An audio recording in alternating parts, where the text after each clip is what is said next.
वो टिंगू कहाँ गया रे? क्या उसका बाप है रे तू? अरे बाप रे, मुझे डर लग रहा है, मुझे डर लग रहा है। एक दूंगा तो अबे पूरी की पूरी बत्ती सी गले में उतर जाएगी। क्यों अपने आप को संजय दत्त समझता है? बॉडी भी उसके जैसे ही बना के रखी है। अरे बाप रे, बदबू आ रही है बदन से। घूरता क्या है? थोबड़ा तो देख।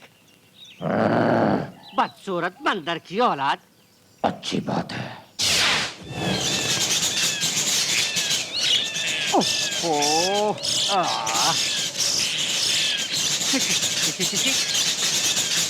ये शोर कैसा? कौन है रे तू? अरे तू है? तुम चली जा यहाँ से। बोला ना मुझे परेशान मत कर। तुम मेरे बारे में नहीं जानती। मैं दोस्तों के लिए दोस्त और दुश्मनों के लिए दुश्मन हूँ। अकल आ गई ना?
कौन है तू? छोटा बच्चा हूँ मैं। वो तो पता चलता है, लेकिन तू है कौन? तू चुप रहे। तेरा नाम क्या है बेटा? जब मैं अपनी माँ के पेट में था तभी मेरा बाप मर गया। मेरा नाम रखने से पहले ही मेरी माँ भी मर गई। 10 दिन में एक बार भी मुझे रोटी नहीं मिली। आपका घर अच्छा है, आपके घर में सब अच्छे हैं, ये सुनकर मैं यहाँ काम मांगने आया हूँ। आप जो काम देंगे मैं करूँगा। मुझे पगार वगैरह कुछ नहीं चाहिए। आपका बच्चा कुछ खाना जो मिलेगा वो मैं खा लूँगा। तू क्या काम करेगा? ये ले 10 रुपए ले और यहाँ से चलता बन। भीख मांगनी होती तो बाहर सड़क पे मांग लेता।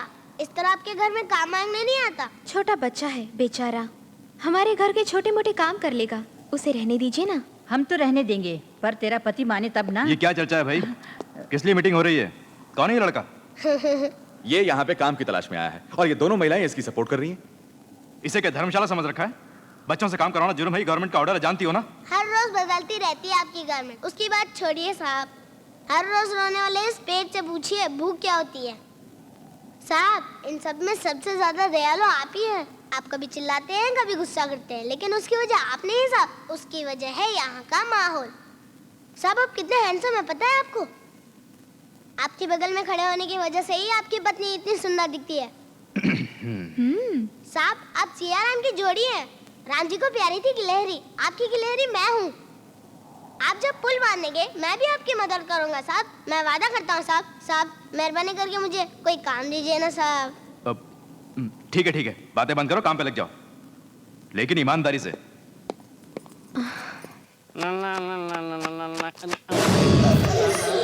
और चले। कौन? मैं? हाँ तू ही। मैं तेरा चेला हूँ क्या? तू है कौन रे? मैं इस घर में काम करने के लिए आया हूँ रे, काले कौवे। बाप रे। तू जो काम हाथ और पैर से करता है मैं वो सिर्फ इशारों से कर सकता हूँ। तू जो काम एक दिन में करता है मैं वो पल भर में कर सकता हूँ रे। आज के बाद इस घर में कोई काम करने की जरूरत नहीं तुझे, सब काम मैं ही करूँगा। तो फिर मैं कौन सा काम करूँगा? तू कुछ नहीं करना, अब यहाँ सबकी देखभाल मैं ही करूँगा।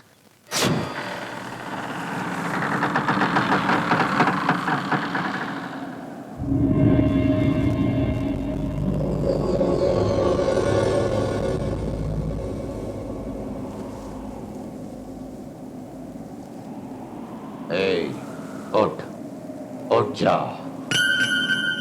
जैसा मैं कहूंगा वैसा तुम करोगी, करना होगा।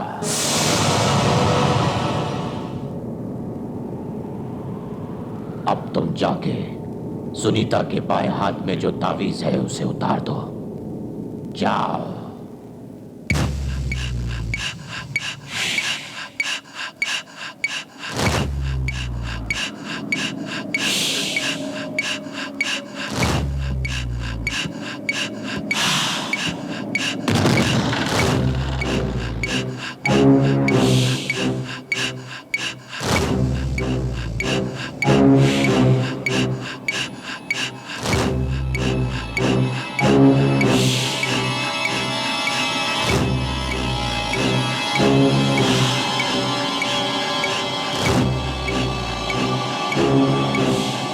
उतार दो।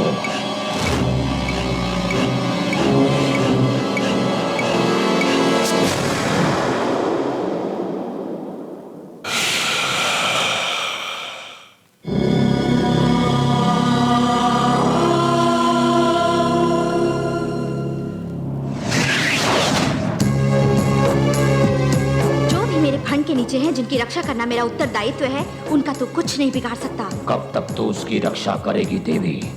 क्षुद्र शक्तियों की सहायता लूंगा तो मुझसे कौन जीतेगा? जिन लोगों के मन को जीत के तूने इस घर में प्रवेश किया है, उन्हीं से तुझे धक्के मरवा के बाहर निकलवा दूंगी, देख लेना। एहे एहे एहे एहे ओहो तेरा सत्यानाश हो।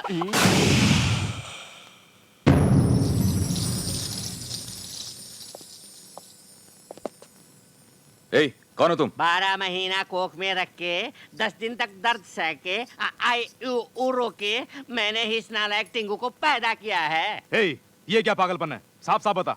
इस बदमाश से बनारस के मेले में पूरी सब्जी बेचने को कहा तो मिठाई वाली का पल्लू पकड़ के उसके साथ भाग गया था। कल रात को हमारे कुल देवता ने सपने में आके बताया था कि आपके घर में है, तो भागी भागी आई। जब ये नाशपीटा पैदा हुआ तो जंगल में आग लगने से 6 गांव जल गए, समंदर में आग लग के गांव बन गए, गांव समंदर बन गए। सफेद कौवे ने काला अंडा दिया, आधी रात को लोमड़ियां उठकर आकाश के सारे सितारों को चाट कर निकल गई। ये मनहूस जिस घर में भी एक बार कदम रखता है उस घर का सर्वनाश हो जाता है। क्यों रे? हमसे झूठ बोला था ना कि तेरे माँ बाप मर गए। सुनो, अब उससे ये सब पूछने की क्या जरूरत है? ऐसे छोकरों को घर में घुसने देना ही पाप है। सुन, अपने बेटे को लेके यहाँ से दफा हो जा। जा रे। ऐसे क्या घूर रहा है? चल अपने घर।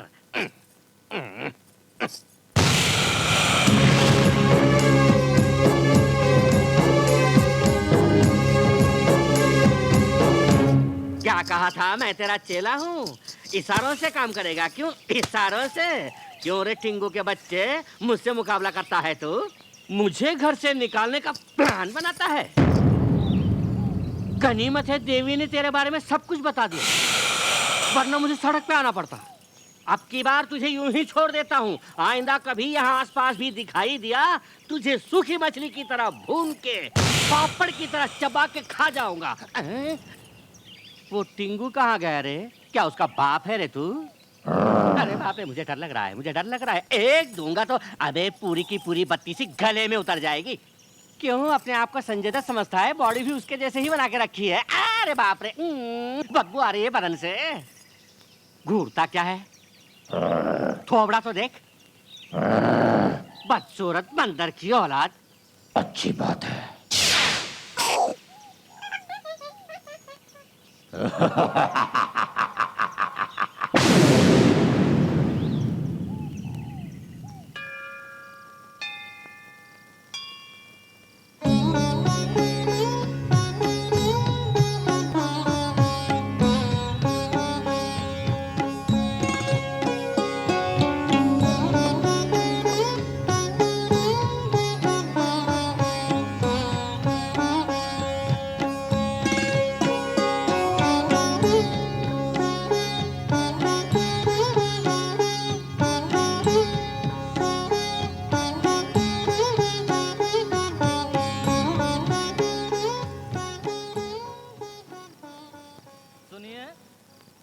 ये कार्तिक पूर्णिमा की अंतिम रात है। कहते हैं आज रात देवियां मंदिर में प्रवास करती हैं।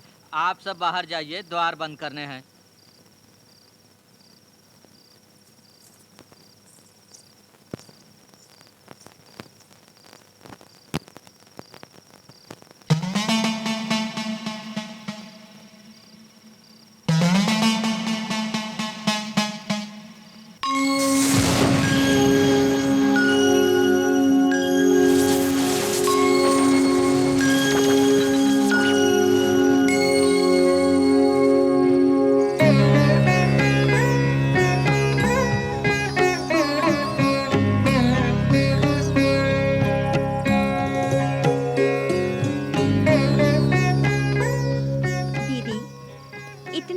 दीपों से मंदिर को जगमगाने वाली अवश्य पुण्यवती होगी। फल फूल व कुमकुम से हमारा और इस मंदिर का अलंकार करने वाली सुहागन धन्य है।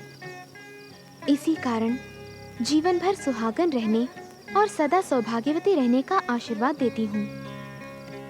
तथास्तु। दीर्घ सुमंगली भव। माते, आपका आशीर्वाद कैसे सफल होगा? सुनीता के सुहाग को मिटाने के लिए उसके सर पर मृत्यु मंडरा रही है। उसके पति शीघ्र ही मृत्यु प्राप्त करने वाले हैं। तो इस आशीर्वाद का क्या अर्थ हुआ माते?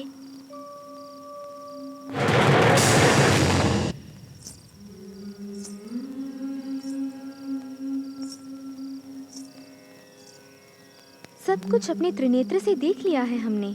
तुमने जो बंधन जोड़ा है वो कभी नहीं टूटेगा। विधाता भी इस विपत्ति को नहीं बदल सकता, तो उसे कौन बचाएगा? कोई भी युग हो, काल चक्र कितना भी चले, स्त्री का जीवन दुख से व्याप्त है। ये संकट टल सकता है। इसे बचाना कठिन है लेकिन मार्ग है, इसलिए उसे दीर्घ सुमंगली होने का आशीर्वाद दिया है। तथास्तु। ऐसा है तो आपका वचन सत्य होगा। सुनीता का सुमंगली रहने का मार्ग क्या है, मुझे बताइए माते। ये अखंड सौभाग्य का व्रत है। हिमालय के शिखर पर जहाँ देवतागण प्रवास करते हैं, तीनों लोकों की सृष्टि करने वाली माता पराशक्ति विराजमान है।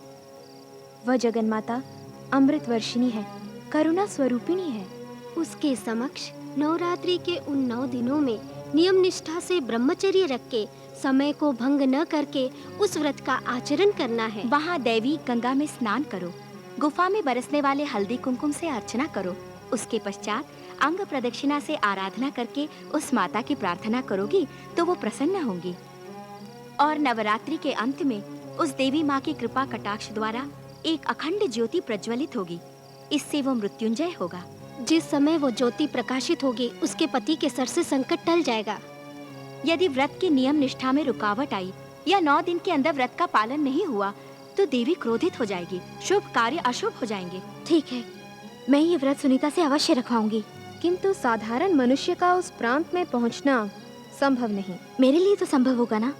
सुनीता से घर में व्रत रखवाऊंगी, उस प्रांत में मैं जाऊंगी। तुम्हें वो अधिकार नहीं है। इस व्रत को मंगलसूत्र के पवित्र बंधन में बंधी हुई स्त्री ही रख सकती है। घर से संबंधित व्यक्ति ही व्रत रख सकता है। नागलोक से आई नाग कन्या हो तुम इस भूलोक में सुहागन कैसे बन सकती हो? उस घर से तुम्हारा संबंध कैसे जुड़ेगा?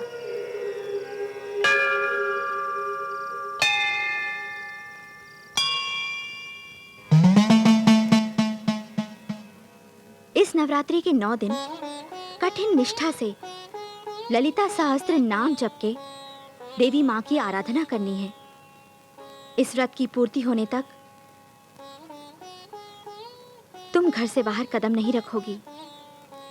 काम की भावना मन में ना आए, इसलिए पति को भी पवित्र भावना से देखना होगा। तुलसी की तरह पवित्र रहना होगा, सावित्री की तरह अटल रहना होगा। व्रत के पूरे होने तक यानी 9 दिनों तक ये 9 दिए कभी बुझने नहीं चाहिए। यदि इसमें तुम सफल हुई तो कोटि कोटि जन्मों का सौभाग्य तुम्हें इसी जन्म में प्राप्त होगा। सदा सुमंगली बनी रहोगी। तुम्हारे सभी कष्ट हमेशा के लिए मिट जाएंगे। एक सगी बहन से भी बढ़कर तुम मेरी देखभाल कर रही हो। आखिर तुम्हारा मुझसे संबंध क्या है?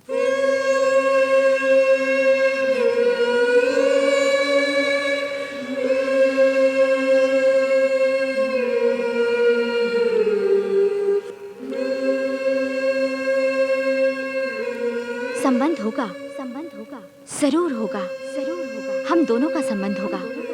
इस घर से मुझे रिश्ता जोड़ना होगा।